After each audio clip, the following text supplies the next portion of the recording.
दोस्तों, मैं major general Nilendra Kumar YouTube channel Ex Consilium Foundation में प्लेलिस्ट इनसे मिलिए मैं सुनील भट्ट जी से बात कर रहा हूं, जो कि हिंदी साहित्य प्रेमी हैं, सेवी हैं और उसके साथ ही साथ वो गांधी दर्शन, गांधी जी के विचार और उनके कार्य पर भी पैनी नज़र रखते हैं और जो देखते हैं, जो सोचते हैं, वो अपनी लेखनी से आपके सामने प्रस्तुत करते हैं।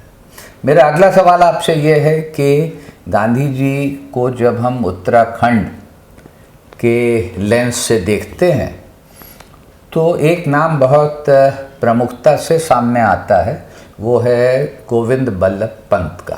पंत जी जो बाद में प्रदेश के मुख्यमंत्री बने, पहले जब 36 में प्रोविंशियल गवर्नमेंट बनी थी और उसके बाद आज़ादी के बाद जो पहली उत्तर प्रदेश की सरकार बनी। और इसी के साथ ही साथ जिक्र आता है कराची कांग्रेस का। जी 31। तो इसके ऊपर आप हमारे दर्शकों को जानकारी दें।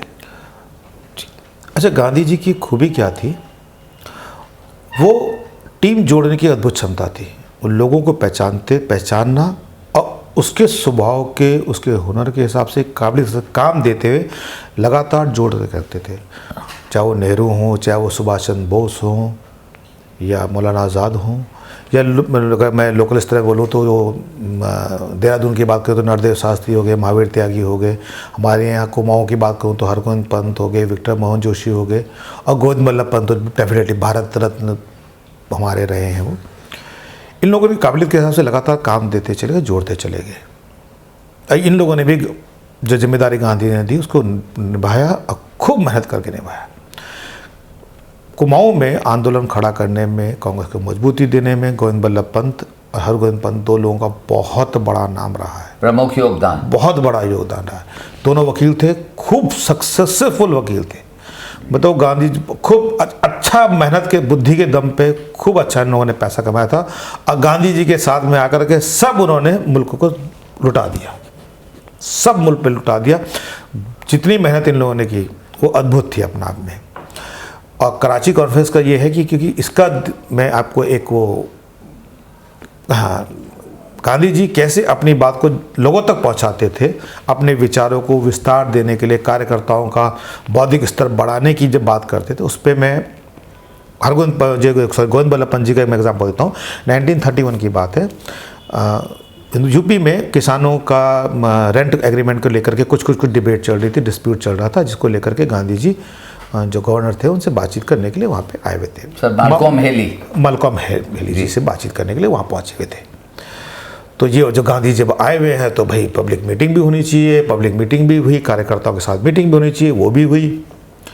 कार्यकर्ताओं के साथ मीटिंग में वो पूरा कुमाऊँ मंडल, मतलब गढ़वाल और कुमाऊँ के नेता कार्यकर्ताओं की एक साझा मीटिंग थी।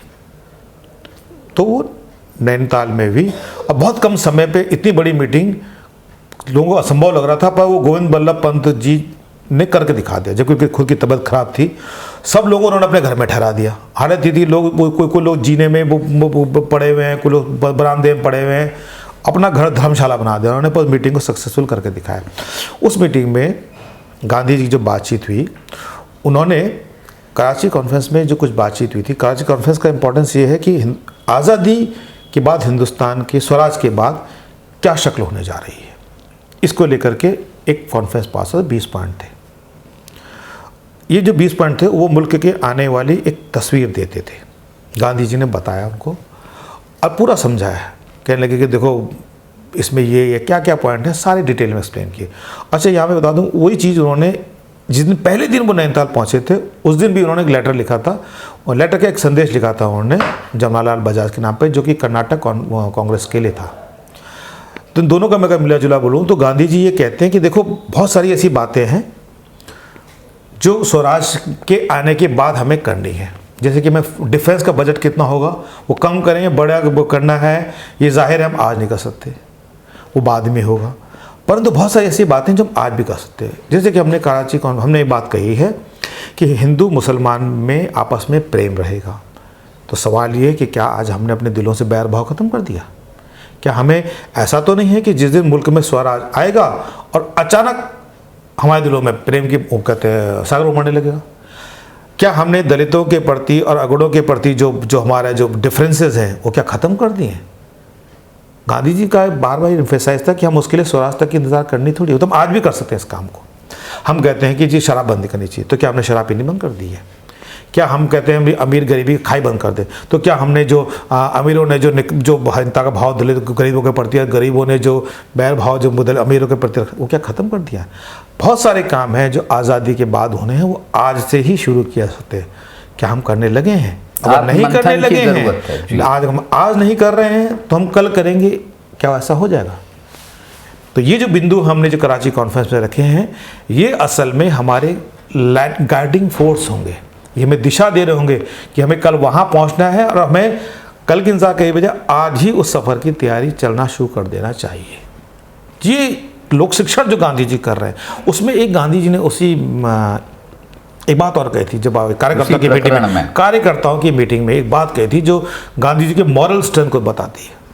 वह ये था कि जनवरी में इरविन और गांधी जी के बीच में समझौता जो हुआ था, जो बातचीत हुई थी, उसके हिसाब से बहुत सारे राजनीतिक बंदी जो थे रिहा कर दिए गए थे। बहुत सारे आंदोलन करने, कुछ करना है कुछ नहीं करना, इस तरह की बंदिशें लगी थी, तो कुछ एग्रीमेंट्स हुए थे। और जब ये गांधी जी वहाँ जब वो मई जून में पहुँचे, तब तक बहुत सारा ये होता है कि कुछ शर्तों के उल्लंघन सरकारों की तरफ से हो रहे थे, कुछ यहाँ पे कांग्रेस की तरफ से होते हैं, आरोप प्रत्यारोप। क्योंकि इरविन समझौते को लेकर के, गांधी इरविन समझौते को लेकर बहुत सारे ब्रिटिशर्स भी नाराज थे। उन्हें लगता था गांधी जी ने संतुष्ट नहीं थे। उनका मानना था कि इरविन ने बिना बाद में गांधी जी को इतने तवज्जो दे के बराबर खड़ा कर दिया है, इसने ब्रिटिश ब्यूरोक्रेसी का मनोबल तोड़ा है। ये कौन कह रहा था? ये बहुत सारे ब्रिटिशर्स का मानना था, जो अंग्रेज थे, हिंदुस्तान में भी और इंग्लैंड में भी, और बहुत सारे जो ब्रिटिश समर्थक थे वो भी जी। उनको लगता था कि जिन कांग्रेस के नेताओं को या हिंदुस्तानी को हम हिकारते थे, दुत्कारते थे, उनके नेता सामने अगर इरविन बात करते तो ये लोग भी बिल्कुल सीना चौड़ा करके हमारे आगे बात करते कि तुम्हारा नेता मेरा नेता तो बार बार बात करता, तुम मुझसे कैसे मुझे दुत्कार के हड़का के बात कर सकते हो। तो इससे लोग बड़ा दुखी थे कि क्यों इरविन सब ने गांधी जी को बराबर दर्जे पर ला के रखा। पर गांधी जी का क्या कहना था? गांधी जी ने बोला देखो ये सच है कि बहुत जगह इस समझौते के उल्लंघन की बातें आ रही हैं, मगर हमें नहीं करना है उल्लंघन। शर्तों सरकार करती है, करे, क्योंकि हमें ये भी इस्टेब्लिश करना है कि अगर हमारे अंदर इतना दम है कि हम वायसराय से बराबर का समझौता कर सकते हैं, तो ये भी हमें दुनिया को दिखाना है कि इस समझौते को पालन करने की ताकत भी हमारे अंदर है। ये हमारी जो मॉरल स्ट्रेंथ है, जिसको हम ज़मीन के कार्यकर्ता तक हम इस्टेब्लिश कर सकते हैं, ये हमारे मॉरल स्ट्रेंथ पूरी दुनिया को हम इस्टेब्लिश करके दिखा सकते हैं कि समझौता तोड़ रहे हैं तो सरकार तोड़ रही है, हम और हमारे लोग नहीं तोड़ रहे हैं। ये मॉरल स्ट्रेंथ जो लोगों तक पहुंचाना, बताना। आप सोचिए नैनीताल में 1931 में गांधी जी इस बात को समझा रहे हैं, तो किस हद तक गांधी जी अपने को कम्युनिकेट कर रहे हैं मॉरल करने के लिए। और दूसरा गलत करे मैं भी गलत करूं, तू गलत करे, तो बदला चुकाने वाली भावना से नहीं, मैं तुझसे दूसरे से बेहतर बने रहूं, उसके गलत होने के बावजूद भी इस भावना को अपने कार्यकर्ताओं तक पहुंचाते जा रहे हैं। बेहतर इंसान बनने के लिए उसे लगातार मदद कर रहे हैं, प्रेरित कर रहे हैं। ये मुझे बहुत एक इम्पॉर्टेंट बात इस दौरान लगती है, बहुत ही महत्वपूर्ण बात है। और ये गांधी जी के कार्य को, उनके योगदान को समझ सकने में हम सबको सक्षम करेगी। देखते रहिए, बातचीत जारी रहेगी।